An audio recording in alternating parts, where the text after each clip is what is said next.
God.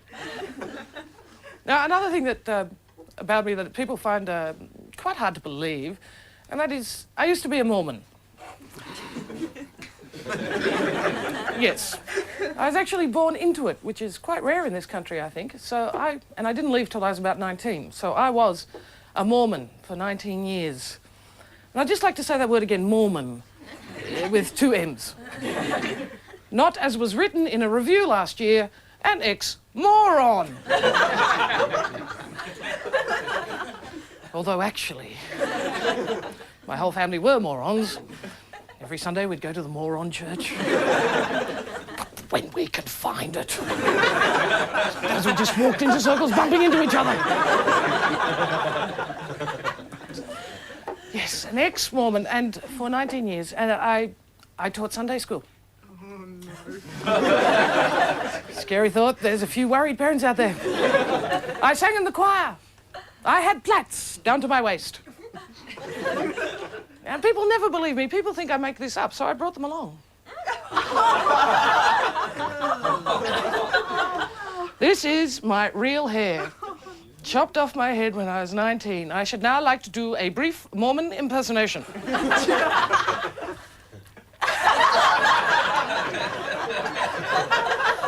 Hi, have you heard of the Book of Mormon?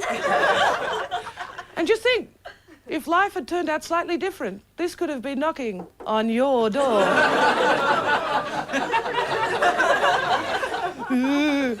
Now, the great thing about having these plaits still is I can actually read these plaits, somewhat like you would read the rings of a tree, what has been chopped down.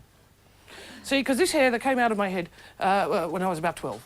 So this is your pure Mormon hair down here. Not a single dirty, naughty thought. And it continues to be good, pure Mormon hair up till about here. This is when I was about 17 and discovered that lesbians existed. This is 2 years of heterosexual panic. And about here is the point where I realised that I was a lesbian, raced into the nearest hairdresser and said, "Chop them off! I want to be butch, I want to look like a dyke!" Yay!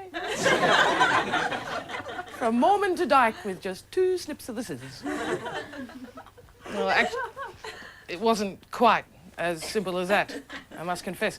Now, when I say I didn't know that lesbians existed till I was 17, it's completely true. I was very naive. I was a Mormon. So it wasn't until I went to college, and I was 17, that I discovered that lesbians existed, because I did psychology at college. And one year I did a unit called Abnormal Psychology. And in the chapter headed Psychosexual Disorders,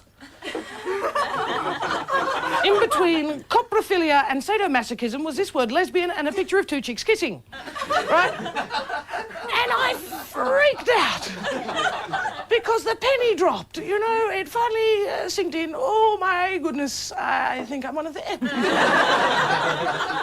That explains why I thought I was never really going to get married. But then if you knew some of the Mormon boys that I knew, this would not surprise you. But, you know, lesbian, that was just a bit too much. So it was 2 years of praying and fasting and praying and fasting until finally God lost. I forget what triggered it now, but God lost. I became an atheist and a lesbian on the same day. And here's a trick for anyone who's coming out to religious parents. Tell them both at the same time. Hi, Mum, I've got something to tell you. I'm an atheist. Oh, and just by the way, I'm a lesbian too. Because you're moving target. They don't know what to react to first. It's like, you're what? You're what? Oh, yes, my poor Mormon mother.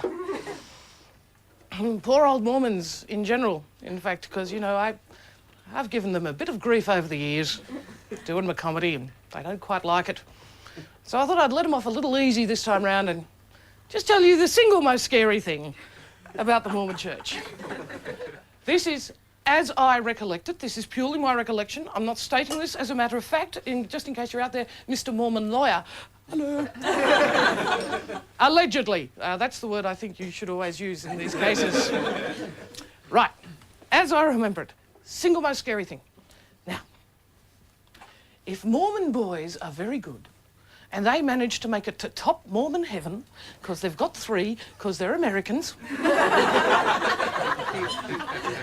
They managed to make it to top Mormon heaven, the celestial kingdom. They can go on to further study and become gods themselves. With their own planets and their own creation. Now this, of course, is not an option open to Mormon girls. We just get to marry gods. And presumably do a lot of baking. And maybe helping out in the office a couple of days a week. Mormon boys becoming gods. Now, if you pursue this thought to its logical extension, you come to the very horrific, I feel, subjectively, proposition that in the future, somewhere in the universe, someone will get to heaven and find out that God is Donny Osmond. I'm a little bit country, I'm a little bit rock and roll. Hey, come on in now. Hey, we're going to have to get those teeth fixed, ain't we? No!